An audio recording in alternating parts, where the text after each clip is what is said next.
የእግዚአብሔር የአምላካችን ስም የተመሰገነና የከበረ ይሁን። ኢየሱስ ክርስቶስ ጌታ ነው።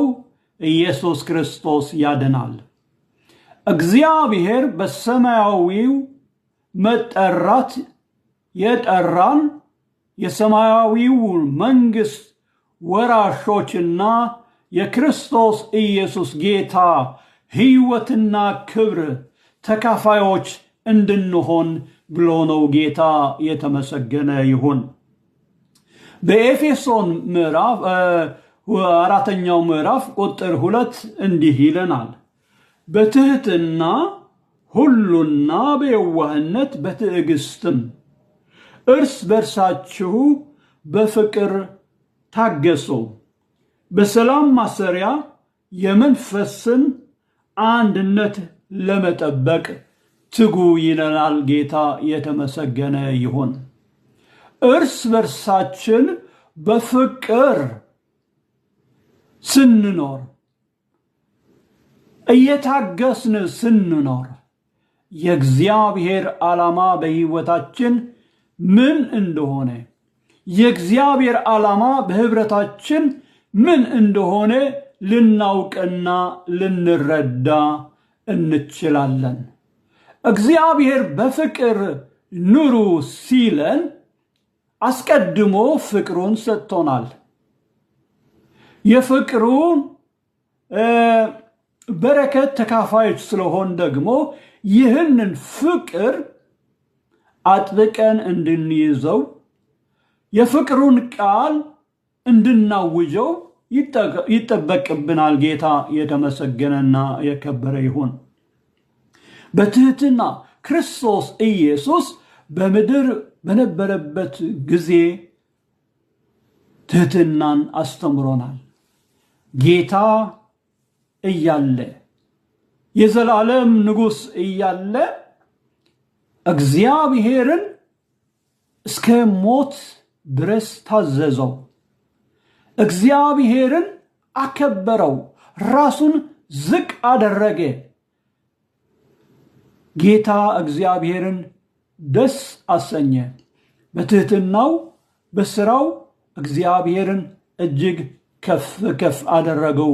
ኢየሱስ ክርስቶስ የክርስቶስ ኢየሱስ አይነት ትህትና በሕይወታችን እንዲኖር ደግሞ በፊልጵስ 2ኛው ምዕራፍ ተጽፎልን ይገኛል። የክርስቶስ ኢየሱስ ሐሳብ በእኛ እንዲያድር፣ በእኛ እንዲሰለጥን፣ በእኛ እንዲገዛ የእግዚአብሔር ቃል ያስተምረናል። ጌታ የተመሰገነ ይሁን።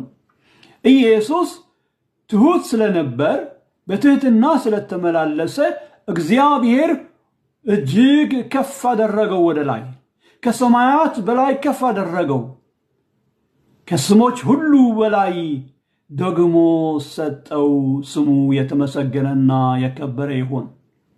የክርስቶስ ኢየሱስ ስም ከሰማያት ከፍ ያለው ስም ያድናል፣ ያከብራል፣ የዘላለም ሕይወትና በረከት በሰዎች እንዲመጣ ምክንያት ይሆናል። የክርስቶስ ኢየሱስ ስም ስለ ስሙ ኃጢአታችን ተተወልን፣ ቤዛነት አገኘን። በክርስቶስ ኢየሱስ ኃጢአታችን ከሕይወታችን ኢየሱስ አወጣው፣ አጠፋው ከሕይወታችን። ጻድቃን ሰው አደረገን። ስለ ስሙ ኢየሱስ ክርስቶስ ይህንን አደረገልን። በትህትና በረከት ይገኛል። በትህትና ራስን ተባረከ፣ ለሰዎች ለሌሎች ደግሞ ለበረከት የሚሆን ነገር በውስጥ እንዲሰፍን ይደረጋል። ጌታ የተመሰገነ ይሁን። ትህትና፣ ትዕግስት፣ ታጋሽ መሆን የጌታ ክርስቶስ ኢየሱስን የቃሉን ትዕግስት ይዘህ በእምነት ስትኖርና ስትራመድ መልካም ነገር በሕይወት በዘመንህ ይከሰታል። ጌታ የተመሰገነ ይሁን። ዓለም ሲንጫጫ፣ ዓለም በመከራ ሲናወጥ፣ ዓለም በችግር ወደ ላይ ወደ ታች ሲል ወደ ግራ ወደ ቀኝ ሲረማመድ መፍትሄ ለማግኘት ብሎ አንተ ግን በጌታ ያመንክ በትዕግስት ሰላም ይሆንልሃል፣ በረከት ይሆንልሃል፣ መልካም ይሆንልሃል። በጌታ በኢየሱስ ክርስቶስ መፍትሄ አለ ብለህ ወደ ጌታ ኢየሱስ ክርስቶስ ትመጣና ትጸልያለህ። የጸለይከውን ውጤቱ ደግሞ በሕይወት እስኪከሰት በእምነት ትታገሳለህ። ጌታን ታከብራለህ። ጌታ የተመሰገነ ይሁን። በፍቅር ትኖራለህ። በፍቅር ስትኖር ሕይወት ይጣፍጣል። በዓለም ብዙ ውጣ ውረድ መከራ የሚገኝ ቢሆንም በፍቅር በእግዚአብሔር ፍቅር በጌታ በኢየሱስ ክርስቶስ ባለው ፍቅር ስትኖር በወንድሞች ባለው ፍቅር ብትኖር አትናወጥም። እግዚአብሔር ያጸናሃል። ጌታ የተመሰገነና የከበረ ይሁን። መንፈስህን ጠብቅ። የመንፈስን ህብረት ደግሞ በፍቅር ጠብቅ። ጌታ የተመሰገነ ይሁን። ጠባቂዎች ስላደረገን፣ የፍቅር ጠባቂዎች፣ የሰላም ጠባቂዎች ስላደረገን እግዚአብሔር ይጠብቀናል። ጠባቂዎች ደግሞ ያደርገናል። ስሙ የተመሰገነ ይሁን። አንድነት በክርስቶስ ያለን አንድነት በፍቅር የሆነ በንጽህና የሆነ በቅንነት የሆነ አንድነት ጌታን ያከብረዋል። ወንድሞች በአንድነት ሲኖሩ በረከት በነሱ ይመጣል። የህይወት በረከት ይመጣል በነሱ ላይ። ጌታ የተመሰገነና የከበረ ይሁን። ስለዚህ ይህንን የፍቅርና የመንፈስ አንድነት ለመጠበቅ የሚያስፈልግን ትጋት መትጋት ይፈለግብናል። ጌታ የተመሰገነ ይሁን። የሰማያዊ ጥሪ አለን። ለጥሪው ለሰማያዊው ክቡር መጠራት የሚበቃ ኑሮ፣ የእምነት ኑሮ፣ የሰላም ኑሮ፣ የትዕግስት ኑሮ፣ አንድነት፣ የመንፈስ አንድነትን የመጠበቅ ኑሮ እንድንኖር ጌታ እግዚአብሔር ሊረዳን ይፈልጋል።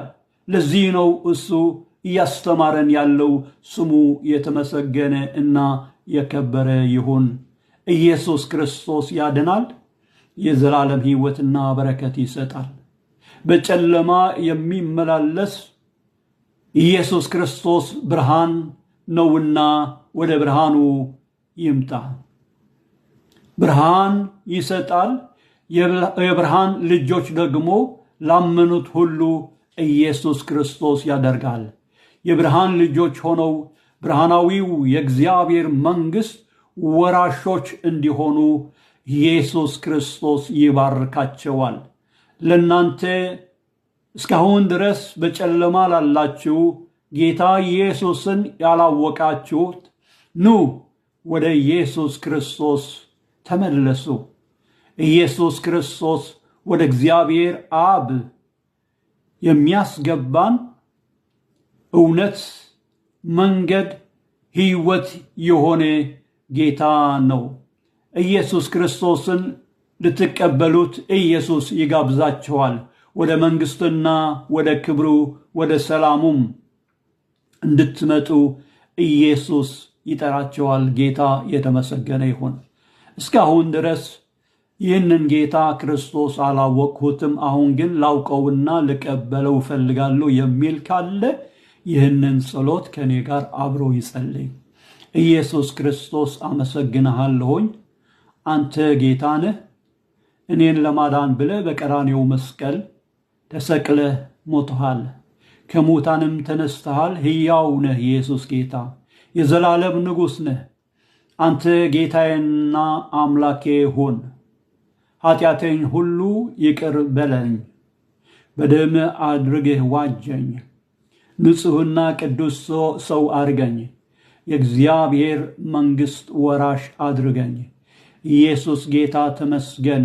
ስለተቀበልከኝ፣ አዲስ ፍጡር ስላደረግከኝ፣ የእግዚአብሔር ልጅ ስላደረግከኝ አመሰግንሃለሁኝ። ጌታ ተባረክ። እግዚአብሔር ሆይ እናመሰግንሃለን። ስለ ሁሉ ታላቁ ቸርነትህና ምሕረትን በጌታ በኢየሱስ ክርስቶስ ስም እናመሰግንሃለን። እየባረክ ልትባርከን በፍቅር በትዕግስት በሰላም በፊትህ እንድንኖር አንተ እየባረክ ልትባርከን ታማኝ ነህና ጌታ እናከብረሃለን። ስለ ሁሉም ነገር ፈጣሪያችን ልዑል አምላክ በጌታ በኢየሱስ ክርስቶስ ስም ስምህን ከፍ እናደርጋለን። አሜን። ጌታ ይባርካችሁ።